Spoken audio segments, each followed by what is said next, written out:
Hello and welcome. आप देख रहे हैं प्राइम टाइम और मैं हूं आपके साथ सायरा चौहान। यूएस में इन दिनों लोग टेम्परेचर की टॉर्चर से परेशान हैं, बल्कि वर्ल्ड की अगर हम बात करें तो 80% लोग हीट वेव को फेस कर रहे हैं।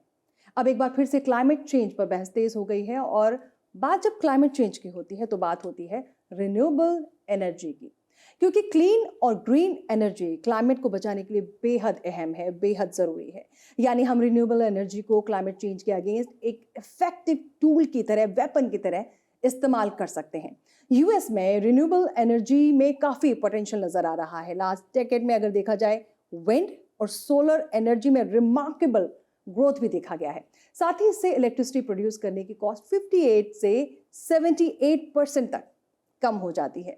बड़ी बात यह है कि रिन्यूएबल एनर्जी से न सिर्फ एनवायरनमेंट को बचाया जा सकता है, बल्कि $1 बिलियन भी बचाए जा सकते हैं। मतलब हर एक एंगल से, हर एक लिहाज से रिन्यूएबल एनर्जी बेस्ट है। और आज बात होगी इसी खास टॉपिक पर, फाइट अगेंस्ट क्लाइमेट चेंज।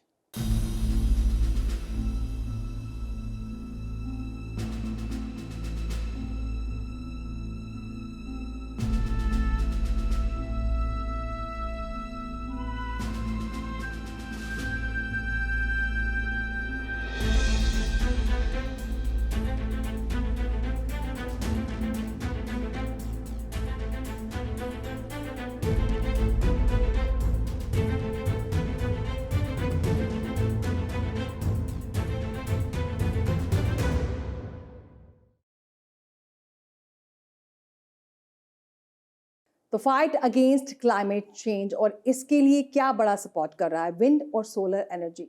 और आज इसी पर ही खास मेहमान स्टूडियो में मौजूद हैं गौरव जवेरी, जो कि डायरेक्टर रीजनल सेल्स हैं सिमेंस गमेसा रिन्यूएबल एनर्जी में। सर, बहुत बहुत शुक्रिया। Thank you so much. Gaurav ji, 15 साल हो गए हैं आपको विंड एनर्जी को टैकल करते हुए, और टेक्सास तो विंड एनर्जी के मामले में नंबर 1 पे है। आपको क्या लगता है कि इस वक्त जो है कितनी डिमांड है टेक्सास में? एक्चुअली टेक्सास बहुत सालों से नंबर 1 है। काफ़ी लोग को ये पता नहीं है कि वेस्ट टेक्सास में कितनी विंड एनर्जी है, कितनी सोलर एनर्जी है, और पास्ट सिंस 2005 कितना ग्रोथ हुआ है टेक्सास में। टेक्सास में डिमांड बहुत बढ़ रही है। अभी टेक्सास में अगर देखो तो लास्ट ईयर 2022 में 9,000 नए मेगावाट्स का जनरेशन हुआ रिन्यूएबल एनर्जीज, यानी विंड और सोलर में से। और टेक्सास की टोटल कैपेसिटी इज़ 54 गीगावाट। सो काफ़ी डिमांड है टेक्सास, स्पेशली वेस्ट टेक्सास। आप अगर कभी जाओ एबिलीन, एमरीलो एरिया में, miles and miles of wind turbines and solar farms are present in West Texas, जो काफ़ी एम्प्लॉयमेंट देती है और काफ़ी एक्चुअली वो एरिया में काफ़ी फेमस भी है। बिल्कुल। गौरव जी, अगर देखा जाए तो जब अभी हमने देखा था कि जब इलेक्ट्रिसिटी की डिमांड बहुत ज़्यादा हुई, एकॉर्ड भी एक तरह से बार बार वार्निंग दे रहा था कि आप बिजली को कम से कम इस्तेमाल करें, क्योंकि बिजली कभी भी ठप हो सकती है। तो जब बिजली ठप हो जाए तो उस वक्त जो है विंड और सोलर एनर्जी यहाँ पर हेल्प करती है। बराबर हेल्प करती है, क्योंकि टेक्सास में सोलर की कमी नहीं है, काफ़ी सन है। विंड, स्पेशली वेस्ट टेक्सास में विंड के रिसोर्सेज बहुत है। और Texas as a wind energy as a clean energy resource दूसरे जो रिसोर्सेज है, गैस या स्टीम, उसको ऑगमेंट करती है। उसका मतलब गैस और स्टीम तो है ही, सबसे बड़ी बात है एनवायरनमेंट को बचाती है, एनवायरनमेंट को हेल्प करती है। अगर आप नंबर ही देखो तो 2010 में अबाउट 10% नया जनरेशन विंड रिन्यूएबल एनर्जी से था, लेकिन अभी 22% जितना नया जनरेशन आ रहा है, क्योंकि पब्लिक को भी रिन्यूएबल एनर्जी, क्लीन एनर्जी काफ़ी पसंद है। बिल्कुल। तो गौरव जी, जिस तरह से आप बता रहे हैं कि टेक्सास जो है वो नंबर 1 है यहाँ पर विंड एनर्जी के मामले में, अगर हम ग्राफिक्स के जरिए दिखाने की कोशिश करें कि रिन्यूएबल एनर्जी जो है वो एक तरह से आपके फ्यूचर को सेव कर रहा है, तो अगर आप रिन्यूएबल एनर्जी की तरफ स्विच करते हैं तो आप ये समझ लीजिए कि आप अपने फ्यूचर को सेव कर रहे हैं। वहीं आपको बता दें कि ये क्लीन एनर्जी है, एनवायरनमेंट को बिल्कुल भी नुकसान नहीं पहुंचाता है।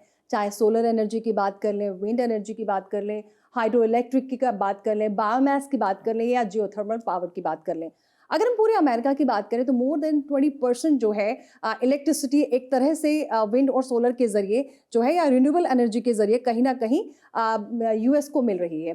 तो गौरव जी, एक तरह से ये देखा जाए कि जब हम बार बार ये बात करते हैं कि बिजली ठप हो गई है, एयरकॉर्ड भी कहीं ना कहीं अपने हाथ खड़े कर देता है कि अब तो कई बार हमने देखा है, टेक्सास ह्यूस्टन में हमने फेस किया है, हमने अमेरिका के कई स्टेट्स में इस चीज़ को फेस किया है कि बिजली नहीं है। तब आपको लगता है कि विंड और सोलर एनर्जी एक बड़ा सपोर्ट बनकर हमारे लिए आ जाते हैं? डेफिनेटली आ सकते हैं। और स्पेशली अगर लोकल देखो अगर बिजली गई, अगर आपके खुद के घर में अगर सोलर पैनल्स है और बैटरी स्टोरेज बैकअप है, तो काफ़ी टाइम तक आपको वो इलेक्ट्रिसिटी मिल सकती है।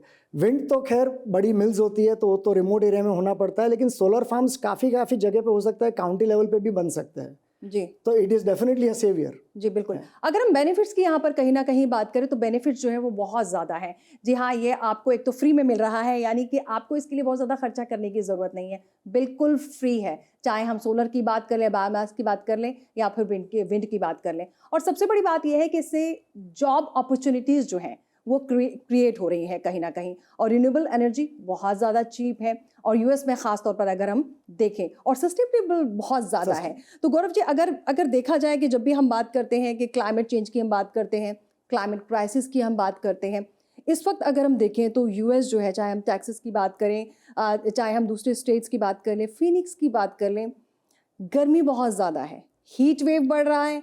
हीट वेव बढ़ता है तो जाहिर सी बात है इलेक्ट्रिसिटी की डिमांड बढ़ जाती है। इलेक्ट्रिसिटी की डिमांड बढ़ती है तो जाहिर सी बात है कि कहीं ना कहीं आपके घरों की बिजली चली जाती है। तो उसके लिए एक सोल्यूशन है। जी। जनरेशन यूजेज तो हमारा बढ़ता जा रहा है, गर्मी बढ़ती जा रही है, तो ज़्यादा यूजेज चाहिए, ज़्यादा एसी चाहिए, नए डेटा सेंटर्स आ रहे हैं, तो उसके लिए काफ़ी प्रोडक्शन चाहिए। तो नया जो जनरेशन हो रहा है वो काफ़ी रिन्यूएबल की तरफ जा रहा है। तो आपने एरिज़ोना बोला, एरिज़ोना में काफ़ी विंड फार्म्स भी है, सोलर फार्म्स भी बहुत है, वहाँ पे काफ़ी गर्मी है तो बहुत सोलर फार्म्स है वहाँ पे। कैलिफोर्निया देख लो, कैलिफोर्निया पहले से पायोनियर था, कैलिफोर्निया और टेक्सास के बीच में नंबर 1 सोलर के मामले में California second number yes, solar wind दोनों में California Texas number 1 number 2 compete करते हैं। Actually be surprise state of Iowa, वहाँ पे भी विंड जनरेशन काफ़ी रही है, और काफ़ी डेटा सेंटर्स वहाँ पे भी है जो विंड एनर्जी पे रिलाय करते हैं। जी बिल्कुल। तो अगर विंड एनर्जी की बात करें तो टेक्सास जो है यहाँ पर नंबर 1 नजर आ रहा है, और ऑलमोस्ट अगर इलेक्ट्रिसिटी की बात करें तो 30% जो है वो विंड एनर्जी के जरिए टेक्सास में मिल रही है जो इलेक्ट्रिसिटी है। और वहीं आपको ये भी बता दें कि कैलिफोर्निया जो है वो सोलर एनर्जी के मामले में नंबर 1 पे है। सबसे ज़्यादा सोलर एनर्जी जो है कैलिफोर्निया में मिल रही है। और अगर हम टेक्सास की अगर हम बात करें तो टेक्सास जो है लार्जेस्ट प्रोड्यूस करता है सोलर एनर्जी को। साथ ही साथ आपको बता दें कि जो इलेक्ट्रिसिटी है वो सबसे बड़ा जो सोर्स है वो कहीं ना कहीं सोलर जनरेशन जो है एक तरह से फास्टेस्ट ग्रोइंग इलेक्ट्रिसिटी सोर्स बनता जा रहा है। तो यहाँ जब हम ये कह रहे हैं कि हीट वेव चल रही है, हम और ये सब जो हो रहा है, जो अगर हम क्लाइमेट चेंज की बात करें या क्लाइमेट क्राइसिस की बात करें, तो अगर हम इस तरफ स्विच करते हैं, रिन्यूएबल एनर्जी की तरफ स्विच करते हैं, चाहे बायोमास की बात कर लें, चाहे थर्मल एनर्जी की बात कर लें, विंड या सोलर की बात कर लें, तो मेरा सवाल ये है गौरव जी, जब हमें पता है कि हम क्लाइमेट क्राइसिस से इस तरह से बच सकते हैं रिन्यूएबल एनर्जी की तरफ, तो हम बहुत ज़्यादा नंबर में स्विच क्यों नहीं कर रहे हैं? अभी भी ये 10-20% क्यों है? वो ग्रेजुअल चेंज हो रहा है, राइट? अभी energy companies, oil and gas companies भी काफ़ी रिन्यूएबल में मूव हो रही है। अभी energy transition is a buzzword. So एक दिन में तो सब चेंज नहीं हो सकता। हमारे यहाँ पुराना इंफ्रास्ट्रक्चर काफ़ी है, जो गैस टरबाइन पावर प्लांट्स है, स्टीम टरबाइंस है, जो फॉसिल फ्यूल से इलेक्ट्रिसिटी बनती है। सो धीरे धीरे जैसा कंजप्शन बढ़ रहा है, लेकिन जनरेशन भी बढ़ रहा है। अगर नया जनरेशन देखो तो percentage of renewable energy is much greater. तो हम स्विच हो रहे हैं, एक ओवरनाइट तो स्विच नहीं हो सकता, क्योंकि इंफ्रास्ट्रक्चर प्लानिंग और जो एग्जिस्टिंग रिसोर्सेज है उसको भी निकाल तो नहीं सकते, राइट? सो धीरे धीरे डिमांड बढ़ रही है, उसके साथ स्केलिंग भी हो रही है। अब प्रेसिडेंट जो बाइडेन जो है वो रिन्यूएबल एनर्जी को बहुत सपोर्ट करते हैं, बिल पर भी काम हुआ, और उसके बाद हमने देखा कि जो परसेंटेज है रिन्यूएबल एनर्जी के मामले में, चाहे वो विंड हो, सोलर हो, बायोमास हो, वो बड़ा है कहीं ना कहीं। तो एक तरह से ये देखा जाए कि अगर क्लाइमेट चेंज को बचाना है, क्लाइमेट को बचाना है, तो कहीं ना कहीं एक तरह से हमें रिन्यूएबल जो एनर्जी है उस पर हमें स्विच करने की बहुत ज़्यादा ज़रूरत है। साथ ही साथ आपको बता दें कि इससे सोशल, इकोनॉमिक और इन्वायरमेंटल इम्पैक्ट भी पड़ता है। और अगर देखा जाए तो जो जिस तरह से क्लाइमेट क्राइसिस हो रही है उसकी वजह से दुनिया को कितना नुकसान है वो देखने को यहाँ पर कहीं ना कहीं मिल रहा है, दिख रहा है। तो गौरव जी, अगर ये देखा जाए, अगर हमें वाकई स्विच होना है, अगर एक आम इंसान सोचे, मान लो ह्यूस्टन में कोई रहता है और वो ये सोचा है, मान लीजिए वो उसका घर है, छोटा सा घर है, तो उसे किस पे स्विच होना चाहिए? विंड एनर्जी तो मेरे ख्याल से अभी ऐसा नहीं है कि घरों में लगवा लिया जाए, सोलर एनर्जी जरूर वो फिट करवा सकते हैं, राइट? सोलर बिल्कुल फिट करा सकते हैं, अगर रूफटॉप पे सोलर आ सकता है। देयर आर काफ़ी कंपनियां जो लीज भी करती है। तो जस्ट इमेजिन सिनेरियो, जो आपके रूफ के ऊपर सोलर का है, घर में बैटरी बैकअप है, अगर ईवी कार है तो कार का चार्जिंग भी वो सोलर से हो सकता है। लेकिन सवाल यहाँ पर ये बनता है कि आमतौर पर लोग बहुत ज़्यादा यहाँ पर डरे हुए होते हैं कि अगर रूफ टॉप पर अगर हमने ये सोलर एनर्जी का पूरा जो प्लांट है उसको अगर लगा दिया तो जो रूफ है उसको बहुत नुकसान पहुंचेगा, और इसी डर की वजह से लोग इस तरफ स्विच नहीं हो पाते हैं।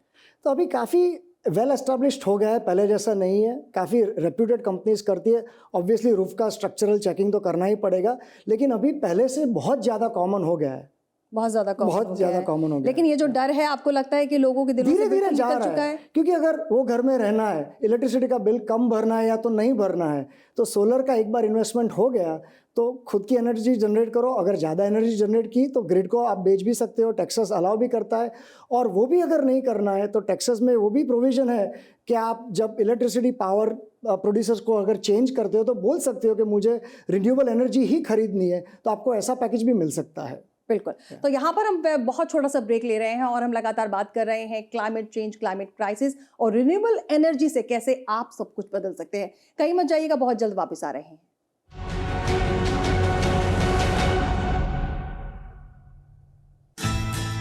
Upgrade your luxury for just $1 down and get summer ready at Big Star Cadillac. Step up to the new 2023 XT4 Luxury for $379 a month, or the new 2023 XT5 Luxury for $529 a month, or the new 2023 XT6 with third row standard for $549 a month. All for 39-month lease with just $1 down. Gulf Freeway, just 2 minutes south of the Beltway.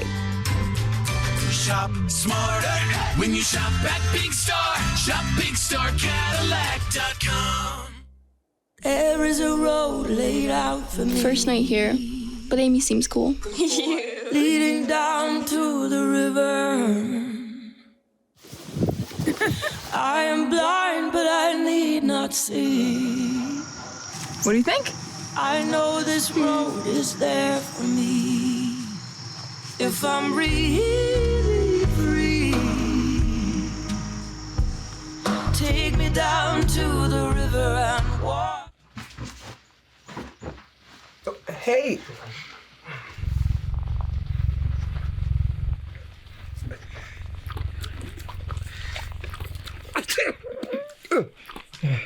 Okay. If you love me enough to tolerate my perfect little pets and all their glorious dander, then of course you'll visit nhtsa.gov/the right seat to make sure I'm in the right car seat. Hey Bobo, do trees tell each other stories? I'm sorry, I'm afraid I don't know that. Hey, why don't we go find out? Listen. Do clouds take naps? I couldn't tell you. Dad, do stars visit their friends? Look!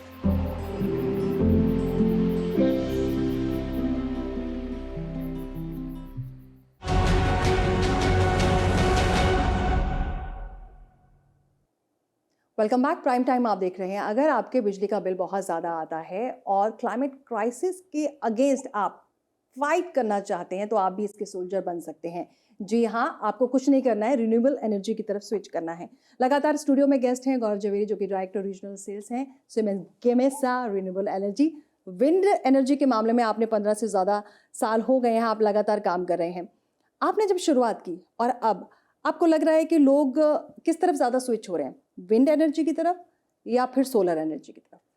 मैंने जब शुरुआत की तो wind बहुत था, काफ़ी wind की demand थी और डिमांड बढ़ती ही जा रही है।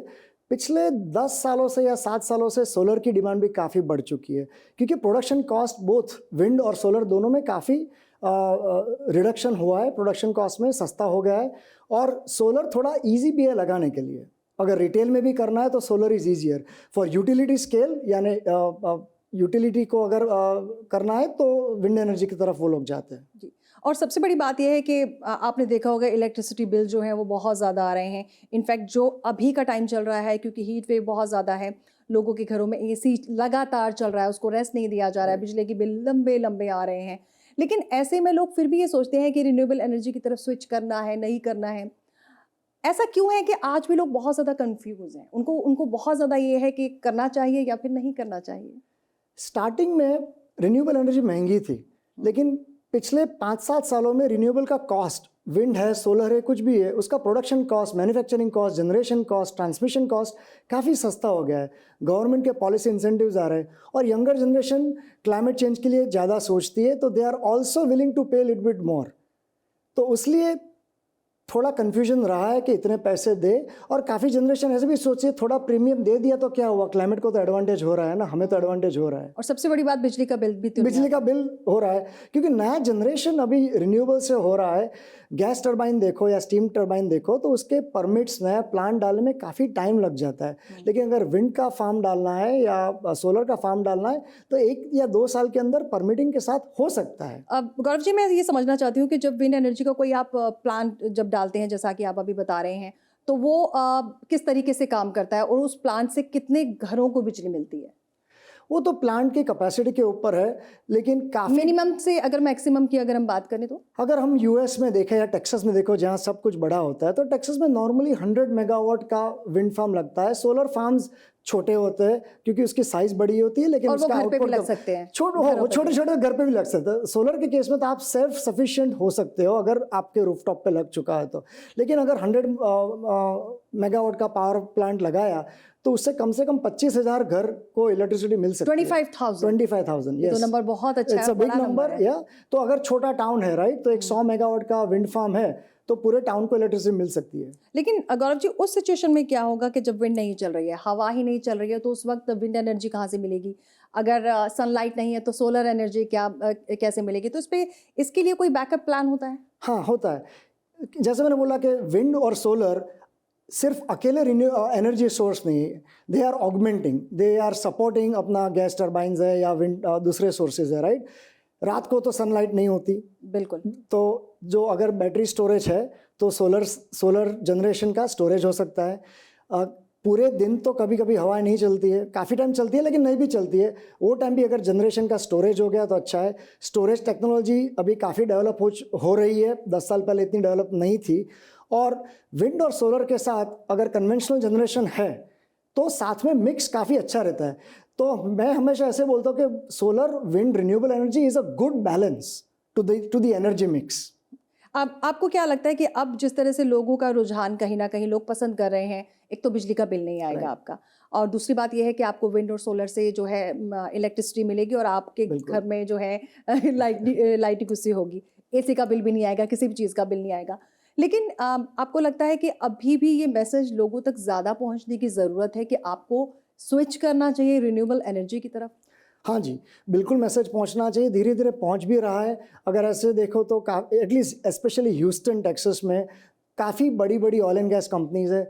सब कंपनीज जो पहले कन्वेंशनल जनरेशन पे थी, धीरे धीरे विंड की ओर जा रही है, सोलर की ओर जा रही है, वो पावर खरीद रही है सोलर से, विंड से।